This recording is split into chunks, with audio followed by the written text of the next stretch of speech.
Hey, and welcome to another episode of the Unspoken Truths of Digital Leadership, Living the Leadership Values, where our guests will talk about the unspoken truths of leadership, the dark side and the learnings from dealing with conflict with integrity. Today, I have a very special guest with me. I have Mike Koehler. He is the founder and chief strategist of Smirk Media. Was it Smirk New Media? Apologies. Smirk New Media, yeah. Smirk New Media. Definitely need to get my introductions right. But thank you, Mike, for taking the time out to be here. Absolutely, no problem. I really appreciate it. So, Mike, before we get started into the nitty-gritty, could we get a bit more sense on how did you get started in the digital realm? Sure.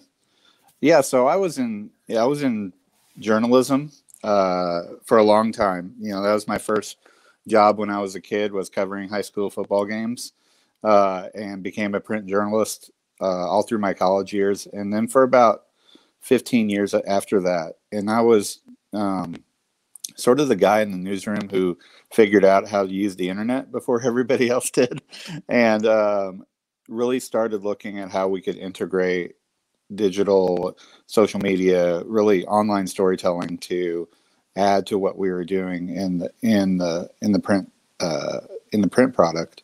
So, you know, that journey was sort of lined up at the same time the whole industry was in flux. So, you know, fortunately or luckily, I was, you know, at that point where I was figuring out digital strategies when the print side was going away, which allowed me to jump out of there and into my own agency. Awesome. And when you got started with your agency, what was that like? You know, I know a bit background of yourself, but sure. So, you know, I was a genius and started in the middle of, you know, a global economic downturn with no clients and no money. I bought a laptop from a pawn shop and went to the local, you know, the closest Starbucks and like, hey, I'm starting a business today.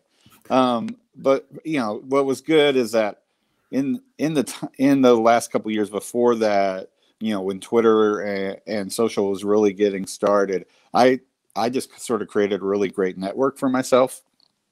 Just, you know, learning who those other people were that were adapting this technology and really getting to know them. So, you know, one of the first things I did was send out sort of a mass message to everyone I had gotten to know and said, hey, I'm doing this. You know, if you could help direct me to people, you know, that'd be great. If you can connect me with anyone, that'd be super, because, you know, we were the first digital marketing agency in our state. And it was really wild times. That was 2010. Wow. So there's 10 years already. Yeah. It's been fast and slow at the same time. It's been highs and lows, but yeah, we've got a really great team now and really doing great work for clients that are really interesting. So.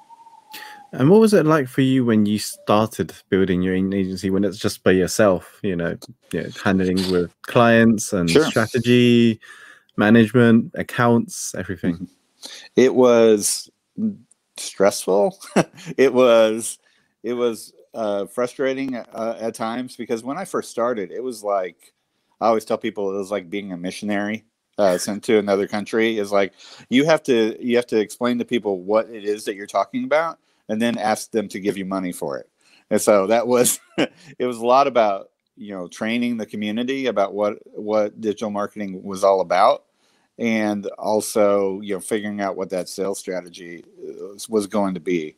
So, you know, I quickly learned the hard way that the best way that I could grow and the agency could grow was to bring on other people who were smarter than I was to help me with the things that I didn't know about. You know, I was a journalism major. I went to college and took no business classes. I didn't know. You know, somebody asked me to do a P&L for my business, and I had to ask them what a P&L was first. So it was a lot of trial and error. But I tried to remain true to the idea that, you know, digital was a game changer in terms of how brands could communicate with people. And as long as we were true to that, then we were okay. How did you find your mission for that? Yeah, It was really based on interactions that I had when I was at the newspaper. We really were trying some innovative things there, and it was all about sort of breaking down the barriers between the decisions that we were making on what stories to cover and what people were really interested about. So for 100 years it had been a table full of old white guys deciding what was best for their customers. And now we were able to get real-time feedback from them. We were able to, see what the real metrics were in terms of what people are interested in. And so we started doing, we started letting that drive the conversation, let that drive the content, and just from interacting with them, I could see the power that strengthening that relationship really got to have. One example. So what we used to do is we used to, when there was a big news event going on, we would, I decided, hey, let's do a live chat while this news coverage while this is going on. So before we start posting stuff to the web or in the paper, we can already be having that conversation with the community. And there was one example where there was a wildfire in our area, where it was really creeping up on some homes. And inside the chat, I got a message from someone, and it was a guy who said, hey, this is about 2007 or 8. He said, hey, I'm military. I'm stationed in Iraq. I saw the stories about the wildfires on TV. I went to your website, and those fires are a block away from my house. Could somebody go check and see if my wife and my kids are okay? So I got that message in the newsroom from the chat. I, talked to the reporter in the field. The reporter went and checked on that family. And in 5 minutes, that guy knew whether his family was going to be okay or not. And it was at that moment, I'm like, the world has changed. The quickness of it, the intimacy of it, the power of our ability to tell those stories was going to make everything we do different. And what I really sort of fell in love with was the breaking down of that barrier. And when I realized that, hey, I can do this and help brands do that, and help people who have a real mission do that, then that's what pointed me in the right direction. Wow, that's awesome. So during this last 10 years, what's the biggest shift you've seen in the digital world in terms of content and the way people consume information? Yeah, I think now what's changed is the expectation that the public has. The public's expectation, that you can no longer wait until the next morning to tell anybody what's going on. You can no longer, people expect on the brand side, when you're a brand and they have a problem with your brand and interact with you on social, that you're going to reply to them. It's totally eliminated sort of the structure where brands and the media companies used to be behind a series of closed doors. Now, Twitter or Facebook or reviews or the chat or the comments, they're an active open front door that customers can just stream through. And it's up to you to handle that interaction right, because that's not going away. It's like, sure, when I started my business, my mom thought, is this just a fad? Is this going to go away and my child is going to be bankrupt? I remember hearing those stories of, oh, Twitter will go away in a couple of years. But now it's when you're in the, just for example, when you're in line at a drive-through at a, McDonald's or whatever, and you get something bad, you've already lit up the brand before you even leave the parking lot. You're sitting in your car waiting for your food and letting them know in real time that you're waiting for your food. So, yeah, I just think, I think that my generation and all, obviously all of the younger people, that's their go-to. I'm going to call this brand out and I'm going to get satisfaction. Do you feel there's now that the last 10 years, everyone's become like a content creator, everyone's, there's so much information, literally. Mm-hmm. Like, we used to say content is king. Mm-hmm. Do you believe that's still true in a sense? Well, we're really, you know, we're really leaning into what the algorithms are sort of telling us. And, when we first started the business, it was all about post as often as you can, as much as you can. Then it was post things that are really stimulating visually. And then it was post videos. And now sort of at the heart of our business and the way I look at it is it's all about how you spend your hours as a content creator and and as a marketing department and as a business. The time, I think time is more well spent interacting with good or bad reviews, interacting with customer questions, than time has been spent in the past of I'm going to spend 8 hours making a really highly crafted, highly produced photo post. I think, these two things are happening, which is the customer's, expectation for the quality of a post has gone down. I mean, people will consume things if they're interesting, if they're, shot by a potato, a potato camera, as we say. But at the same time, the expectation for interaction has gone up. So that's where we're saying, that's where we're spending more of our time as an agency and where we counsel people to spend more of their time when they're marketing themselves. Do you notice this in the streaming community as well, in how the streamers are building relationships with their audience? Oh, absolutely. Absolutely. Yeah. What's going on sometimes in the stream is secondary almost to what's going on in the chat. That's why Twitch is as growing as it is, because sometimes the game is unnecessary. It's about the community that's created either around that creator or around the game itself. So, and that's where you see things like Patreon, you see things like how these people are making a living with sort of that 1,000 true fans mantra that was out. And it's really, you can't do that without interaction. You can't do that without transparency, because those, again, the expectation from the fans are going to demand a two-way conversation. And when it came to you building your digital agency, what was it like handling the stress and the tension? I'm sure you still do, but the mental health aspect of looking after, managing a team, Sure. managing projects.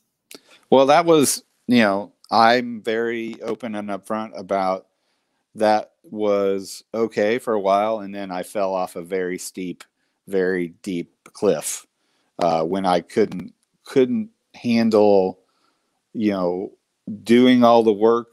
I was very much over promising and under delivering. I was very much measuring myself by revenue instead of self-worth. And then after a while, it gets into a real cycle of, I'm stressed because I'm doing bad work. I'm doing bad work because I'm stressed. I'm measuring myself by the bad work that I'm doing, and on and on and on it goes. And at some point, I stepped away, but fortunately, I had great staff. Allie Carrick, she runs our whole business operation now. I've made her a partner in it because when I had to step away, she stepped up and made sure all those clients were satisfied, made sure our processes got better, and really helped straighten out the vision and allowed me to find some balance in doing what I was better at, instead of trying to do everything, and learning to not say yes to everything, and learning to qualify clients a little bit more. It's all of those mistakes. Now, do I wish it was not like it put me in the pit, for a while? Yes, that's great. But, that just showed me that letting go and letting people do great work is the key to all of this. And now, it helped us form what kind of people we wanted working with us. It helped us sort of change the vision of the company and really make it more, honestly, making it more about seeing the client as somebody who we want their dreams to come true, and ours will come true as a result of that. You know, these are small business owners. These are people who've put a lot on their vision of their company's success, and our job is to help them get that. That's awesome. Thank you for sharing that. I appreciate that. Sure. Yeah, I would tell well, I'm really big now on my crusade is sort of anti fake it till you make it. I'm really whenever people talk about that, that's one of the things that got me to where I was. I think when you do that, when you say that you're not a solo person, but you have a staff, when you say you don't have 5 clients, but you have 12 clients, you're really sort of building a foundation of lies that you're not able to keep track of. Instead of just being honest with people of, hey, I'm just starting out. You know, I have 2 clients and I'd love to have you as a third. I think if you fake it till you make it, you're just sort of planting a bomb that's going to go off eventually. And you mentioned about letting go of certain things and then letting other people step up. How has that enhanced your leadership style and your learnings throughout that? Well, I think it's really humbling, and humble is where you need to be. You know, when you delegate things to other people, or when you empower them to do the work, that means that you're admitting to yourself that there's things that you can't do as well. And so becoming, much more of a servant leader than a, dictatorial leader is super important, especially when you have a small team and you're trying to grow and trying to find new opportunities. So that whole idea of how can I put myself in the position to make them better, to make their work easier, just shows it helps show our commitment to them as employees, and then they pass it on to other folks on the team. If it helps get everyone in the mindset of if the leadership is serving, then we're all serving each other. Was it hard for you to let go of certain things? Absolutely. Was you used, because you used to doing things by yourself when you started out as as such a lone wolf, right? Yeah. Oh, absolutely. It was like, for better or for worse, I was the social media guy in town, and so I thought, hey, look at me, I'm the guru. Everything I touch is going to turn to gold. And then you hit the wall of, well, what does workflow look like? How do you deliver to clients and, learn how to have great client relations? I was exposed for all these things I didn't know. And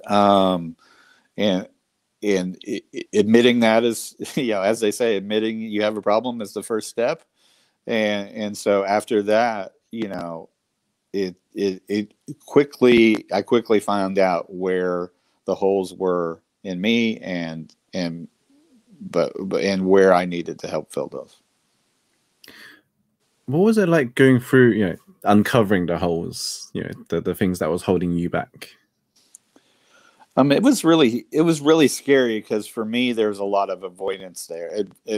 Until I got to the point I needed to just sort of suck it up and admit that there was a point at which I didn't like to answer the phone because I was afraid that it was a client calling to fire me. It was, so it's a rough thing that everybody has to do. We've been really good. It was sort of a series of uncovering the layers, where takes a lot of introspection and a lot of knowledge of yourself. It's like Gary Vee says, self-awareness. And I went in there with like zero self-awareness. I thought I existed in my own little bubble. Nobody ever talked about me. And if they did talk about me, they talked about how smart I was. So once I got that, then I knew, you just got to eat crap for a little bit and realize that. And, for me also, it was like, and this is true for a lot of digital marketing people, at some point you reach the crossroads of, is this just going to be a solo deal I'll have a few clients, I'll make a good living, or is this going to be a brand that I build and have a team and make something bigger? And, you know, I sort of quickly forced myself to make that decision. And once I made the decision of we want to go big, then I knew other people needed to be there to help me. Mm-hmm. And in terms of training, how do you, Sorry, in terms of managing training and building your leadership team now, do you have a hierarchy, or do you have a very transparent, open door policy? Oh yeah, I mean we're really open now, and thank God for things like Slack. For goodness sakes, it's like in the old days where your manager could just shut the door to their office or whatever. Our day is an ongoing conversation about what we're working on. So our leadership team is myself, Allie, who is runs all of the operations. I run all the business development. And then we have another leader, a person on our leadership team named Lee Emerson, and she's our client service director. So she's really working with the project managers on how they interact with clients. But we found more and more that every client needs to be, no matter how big or small they are, needs to be a group effort, needs to be a team effort. So right now we're having at least 2 people on every client project, if not most all of us, because everybody has their little specialty, mm-hmm. and everybody has a perspective that we don't normally get. So we're trying to bring in people who think weird and think differently. And that usually helps. It helps the culture and helps the work we do too. Well, I think because of the amount of the change that comes with the digital world. There's a new app every day. There's something new technology or a new trend. Where would you see the most importance for this year would be? I hate to admit this because I love it. I'm really worried about Twitter a little bit. I worry about, since it was so much politics for so long, what happens when the air goes out of that balloon a little bit. But on the other hand, I think, the path we're on with conversations with customers is really good, and really going to grow even stronger. We always talk about how there's still people, the public sort of gets the idea that all of this has been adopted by everybody already. Oh, everybody's on social media. When it's like, maybe 50% of businesses, even big businesses, aren't doing anything. When we look for prospects for the social customer service, you'd be stunned at the big household name brands who never have a conversation with their customer at all and leave these questions hanging everywhere. So I still think that's happening, and that's a trend that's going to continue. And I think the other thing is really the next step of that conversation is really figuring out user-generated content and how that's going to be used by the brand, and how you bring those people in, not necessarily as influencers, but as sort of a higher level part of your customer base, and advocates and cheerleaders and all that.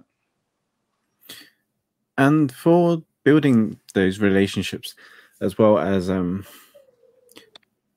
terms of how should I say, building the relationships in video form or text form, what do you feel works better? Or is it live streaming nowadays, right? You got live chats and things that's going on, as well as customer services. Yeah, I really, probably the one piece of content that I consume more than any over the course of a week is Instagram stories. Mm-hmm. And I think those are where brands can show their personality a little bit more. There's great features now for that interaction and that, that back and forth. And I think there's a great opportunity there. I think other people who are trying to emulate that, I don't know if LinkedIn stories and whatever the hell Twitter is doing stories and and all that have as much juice to them. But I think any opportunity a brand has to pull back the curtain and show what really happens with them on a day-to-day basis, and then answer questions about that, the better it's going to be for everybody. So is it showing more behind the scenes? Yeah, I really think so. I mean, we always tell the businesses we work, whether they're small or whether they're big, is tell people how you do what you do and tell people how you know what you know. And if you just do that, you'll have enough content to last for the rest of your life. Because people are curious about that stuff. Even if you think what you do is boring, you have some expertise that people don't have. You've done some things that people would love to walk in your shoes. Yeah. And just showing them that gives them a taste of that. And also, they also like the taste of the transparency. It's like, ooh, I'm special. I get to see this. And other people who aren't on this, who don't follow this account or don't have this relationship, don't get to see that stuff. So there's a sense of inclusion, and there's a sense of exclusivity, and then there's a sense of connection. And what other ways could brands build that relationship or transparency other than showing behind the scenes?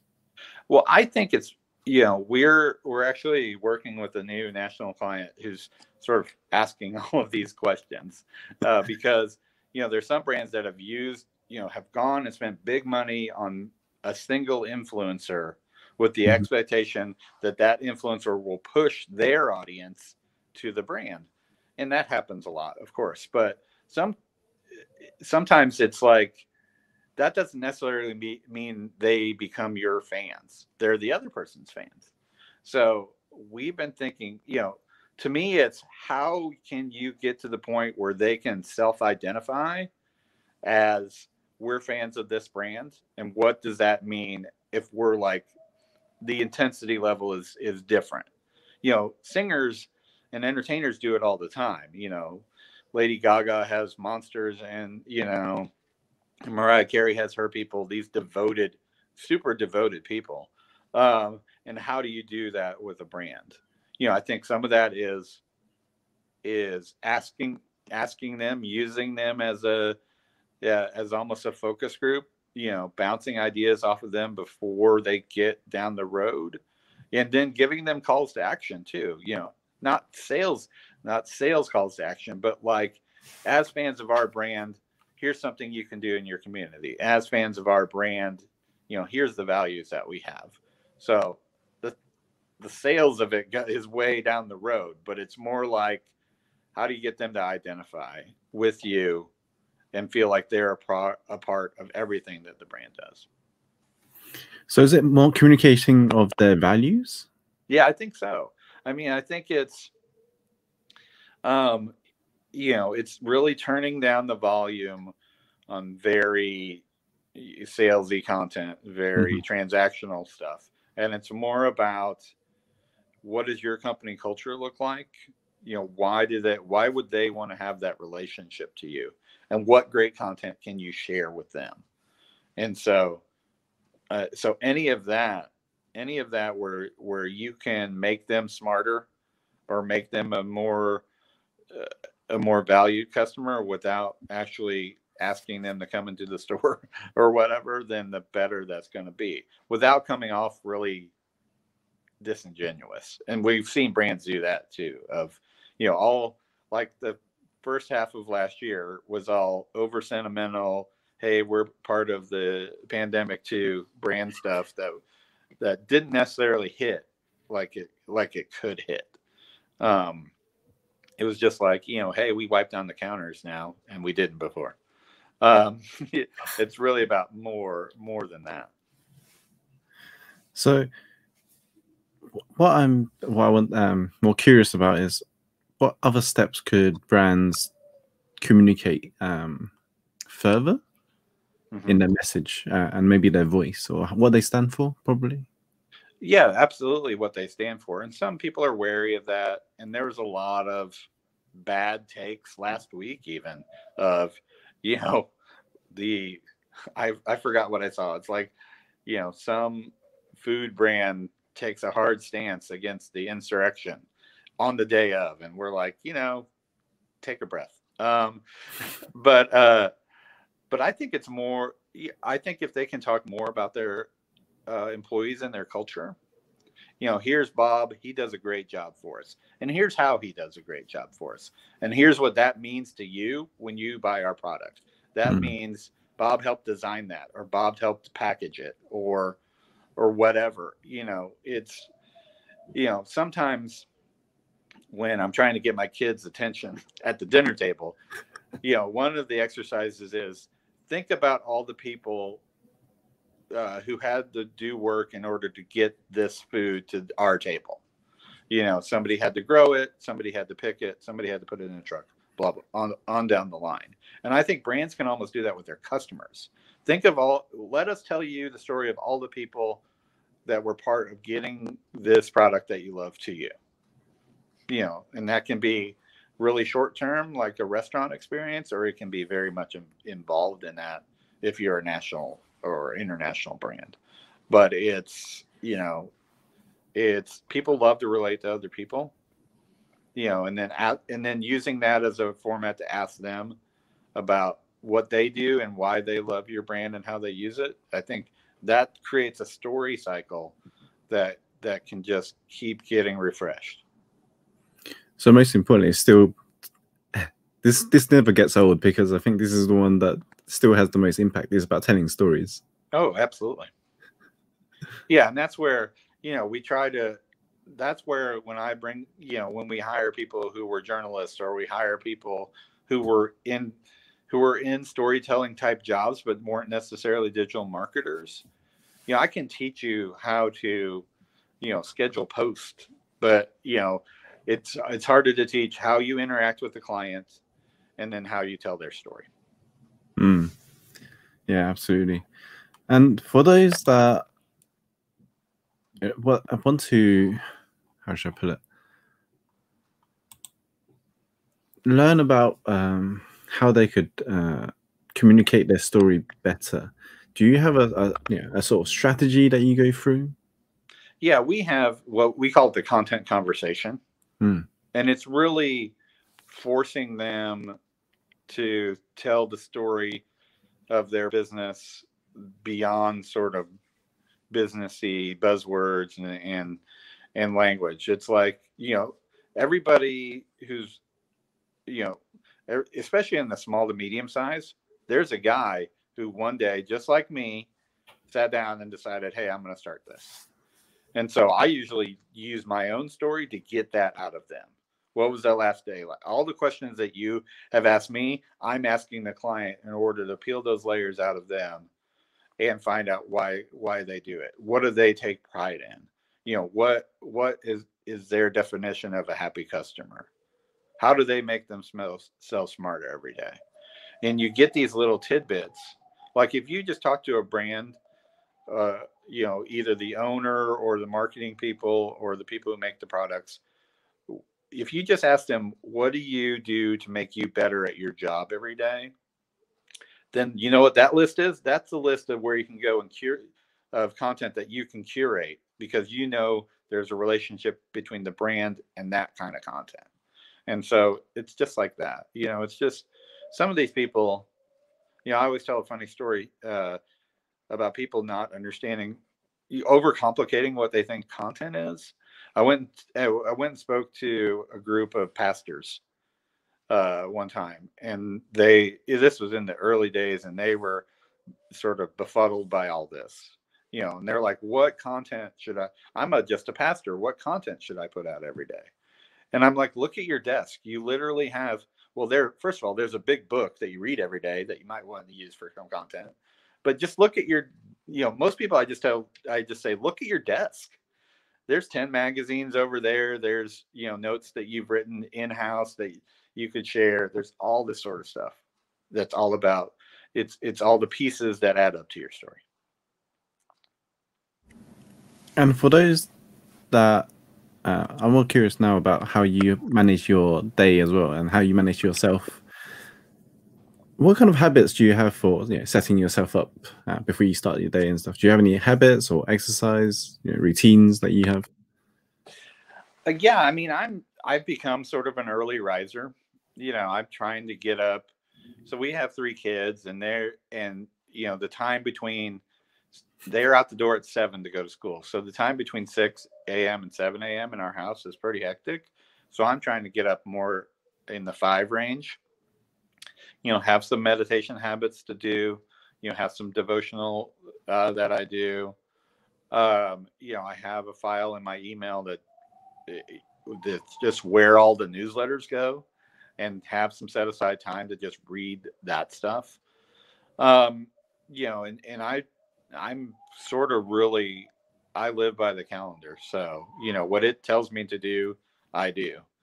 We're really excited because we're getting a Peloton next month. So that'll be part of the routine soon. Awesome. Right over there behind my back in the office. And so we'll incorporate that. But for me, it's really about when the switch is turned on and when the switch is turned off. When it's finding places where it can be quiet for a little bit. And even during the course of the day, sometimes it's like, hey, we're just going to sit down and we're just going to be unplugged for a little bit. Because that was a part of the issue too for me has always been, I constantly want to be plugged in. And it's like, I want that information all dumped in my head. If there's something out there that I don't know, I need to know it. But it's the opposite of that in order to be more productive. How do you separate unplugging from the digital world, especially for us that live in the digital world as our work and part of our lifestyle, I suppose. It's become our lifestyle, isn't it? So it's not easy. I mean, it's hard. It's like one of the biggest struggles that I have is like building that wall of separation between having to be on and having, wanting to be on and having to be off, and all of the political stuff did not help me because I am a junkie about that. Hopefully that'll go away next week when things aren't quite as interesting. But it's accountability for me too. It's like when the wife and the kids are home from school, it's harder now because I'm home all the time too. But when they walk through the door, that's time. That means time's up. It's like put your phone away, and then do the things that are on the calendar to do at night and get some value out of it. That's awesome. And for those that want to find out more information about you, where can they go? So our company is called Smirk New Media. And there's no other Smirk New Media. So if you Google that, that's all of our stuff. And fortunately, our SEO is pretty good. So hopefully you'll be able to find the website and all the social and all that. My main social is Twitter. That's MKOKC. And I'm pretty much MKOKC everywhere else. So that's where I am. Awesome. I'll make sure to put those links below in the show notes as well. Sure. So thank you so much, Mike, for your time. I appreciate it. No, I appreciate it too. Thanks for letting me talk. I hope that helps somebody. I appreciate it. Absolutely. Thank you.